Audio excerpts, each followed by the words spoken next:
Okay. Susan's trying to cook. She's like, I can't get this open. I can't get this open. This thing ain't working. Well, no. Because you're cutting in the side of it.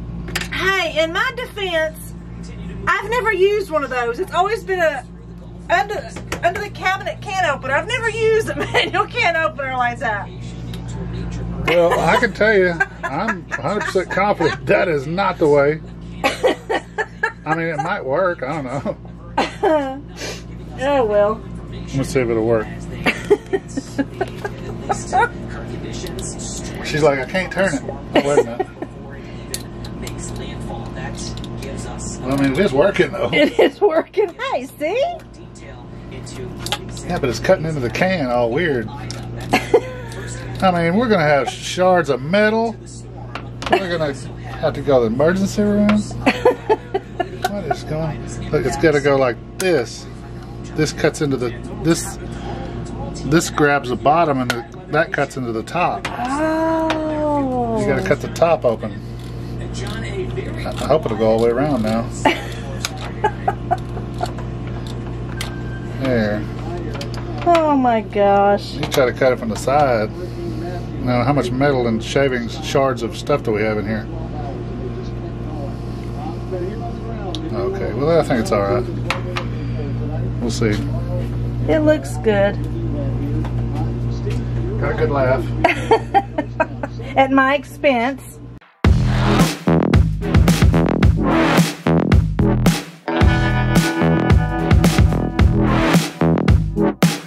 Tomorrow is potluck at church, and so I am going to make, I guess it's kind of a homemade hamburger helper kind of a thing. I'm just going to brown some hamburger meat and some onions with some garlic, and then I'm going to boil some pasta, and I've got some oregano and basil here and a thing of tomato paste and some onions. And then I'm going to put some spaghetti sauce in there with some mozzarella cheese. And after everything gets cooked, I'm going to stick it in the convection oven and bake it. So we'll see how this turns out. I've never made this before.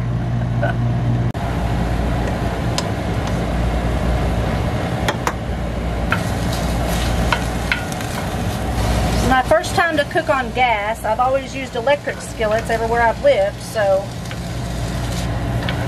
we'll see how well this turns out. So I'm just going to brown the meat with the onions, and then once this is browned, I'll add probably a teaspoon of garlic, minced garlic, and then let it cook for a little bit longer. Then I'll put the, let's see, it was a half a tablespoon, I think, of basil and a half a tablespoon of oregano, and then 1 tablespoon of tomato paste. I'll put all that in here along with the jar of spaghetti sauce and let it come to a boil, and then let it boil for a few minutes, and then I'll put the pasta in there and get it all to stir all together, and then put it in the oven, or in the convection oven, and cook it, I think, about 350 degrees for, I don't know, 10-15 minutes. So now that the meat is all brown and the onions are translucent, I'm going to add, I'm going to add some garlic. It's about a teaspoon of garlic, minced garlic in there, and cook it for about another minute. And then I'll add all the other ingredients minus the pasta, and then bring it to a boil, and then I'm going to let it simmer for about 10 minutes. So now I'm just going to add my basil and my oregano, and I'm going to add the 1 tablespoon, sorry, of tomato paste. Let's see if I can get this jar open. No, I cannot. Here, let me do it. You'll do it really quickly. Of course. Alright, and then I'm just going to pour this in here.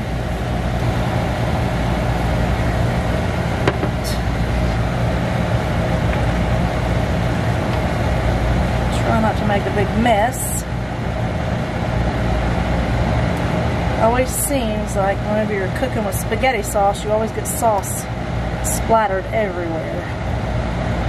Or at least I do. I don't know. Maybe I'm just a really messy cook. Too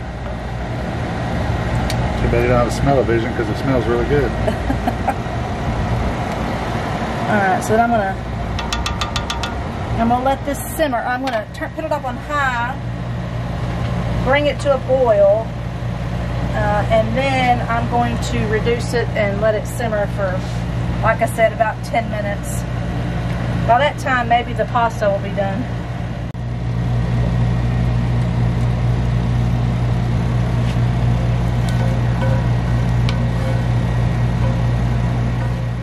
Okay, so I'm just going to put, it's all mixed together now, and I'm just going to take the cheese and just sprinkle it all over the top of it.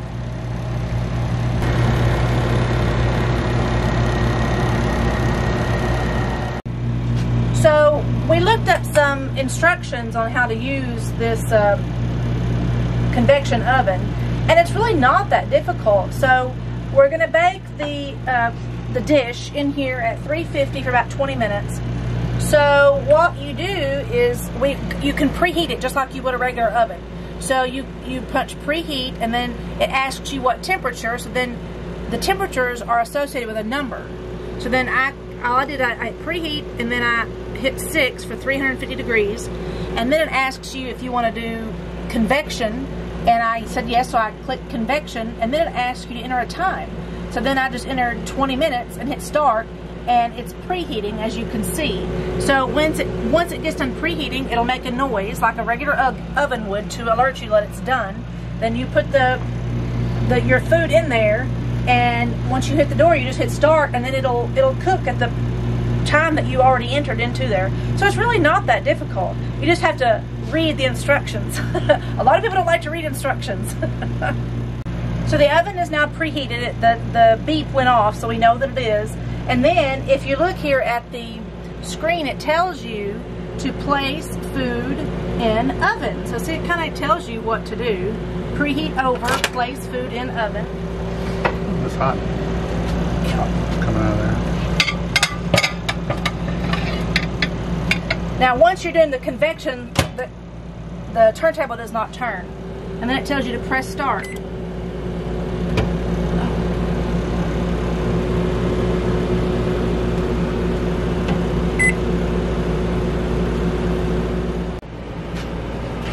So we just took it out of the oven, and it looks really good. Looks like it cooked like it should. We've discovered that there is a hot spot in the oven, like it's over here in the left corner. So we just halfway through we just turned the dish, and it seems to have worked really well. So I'm sure it's going to taste pretty good.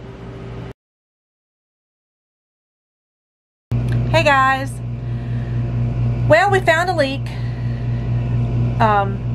A while back, after we first bought the RV, and I did a load of laundry, there was some leak in the carpet underneath in the bedroom, but it hadn't leaked since. So we thought maybe it was fixed when Shane fixed the other leak from the faucet in the kitchen. But apparently today, after I did another load of laundry earlier, it's leaking, and it leaked a lot. So I'm not really sure why, because I've done several loads of laundry since then, so I'm not really sure what the issue is, but we're going to try to do some digging and find out. So we put this towel down here to soak up the water, and you can't tell this in the camera, but this towel is literally soaking wet from the leak. It is so heavy that I can literally wring the towel out. So there is a lot of water. You can see a little bit of dark spot there underneath the carpet. So that's not good. Okay, gotta find out where this thing is leaking. I always start with the back here and make sure that it's not the hose here, the drain hose, and it's down in there far enough. I already looked behind it, and there's no sign of any any wet leaks down there. You probably can't see it, but so I checked all around there, checked all around down here. It's all dry down in there. So the only other culprit could be right there. So we think it could be, this was actually like that just a minute ago. This is supposed to be straight up, so that means it wasn't in there very tight. So when you take that piece out, it's got a rubber seal on the back of it, so this thing has to turn and lock in there better. I think that's what it was. So that goes back in there. See if I can do it while I'm holding the camera.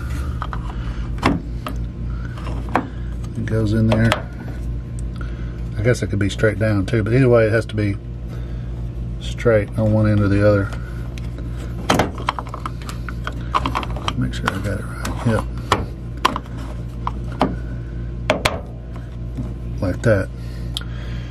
And it was looser than that earlier, so I think that allowed the water to leak out and get into the carpet over here.